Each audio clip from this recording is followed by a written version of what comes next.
I've had such a privilege of working for a patriarchal family foundation for over a decade, and it was such a privilege, and I got impeccable training, and I really felt rooted in governance that honored the patriarchy. Create some order and some structure and some traditional metrics.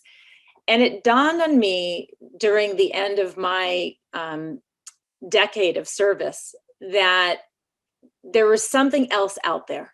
There was a new opportunity to have impact, and it wasn't from a traditional vantage point. It wasn't from the patriarchal traditional construct. So for me, just because of who I am and where I come from, I invited a different mindset, which was being able to integrate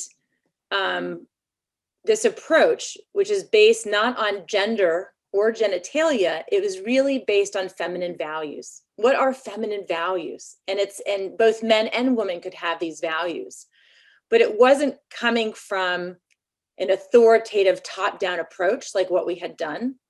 And it wasn't coming down from a place of scarcity, like, oh, we got to fix something and we're going to, force this problem. And it was more from, what is the opportunity to really have enduring impact in the community? Who are we really serving?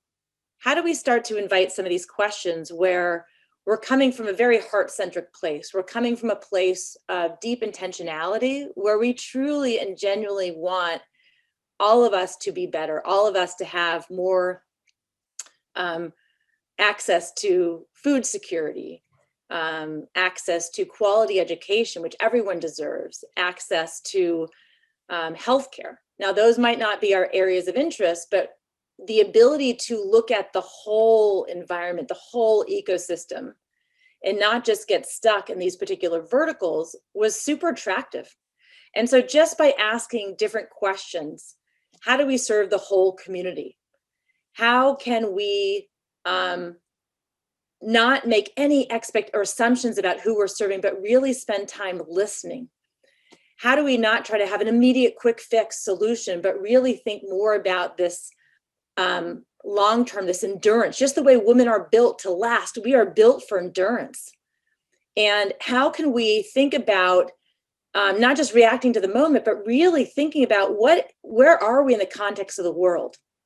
How, significant was it to have COVID and how we have to adapt? There's no quick fix solutions. This is a long-term approach, and we can't do it in isolation. We have to do it and not in competition with. There's only so many funds out there. So the feminine design approach is to think about something much more cohesively, collaboratively, looking at it from an endurance perspective, more of a longitudinal perspective, and really inviting the people you're serving to be part of the solution. And so it was really that intention of being able to, also take risks that were not innately comfortable for many people. But I think for women in particular, and for the matriarchy, and for feminine design strategy, really, trying things, being bold, taking risks. And from a feminine perspective, that might not be a natural thing that we're conditioned to do, but that's exactly why it does work with feminine design strategy, because imagine if we're throwing spaghetti at the wall. Is it ready yet? But not everything's going to be ready. But if one piece sticks, that's enough. So it's really that invitation to be bold, to take risks, but to do it knowing that, we're part of a bigger solution. We're going to have to try a bunch of things to make it work. And so it's really an exciting time, especially where the world is, that we have an opportunity to be part of the architecture that will design the new paradigm for the future. And feminine design strategy is that opportunity.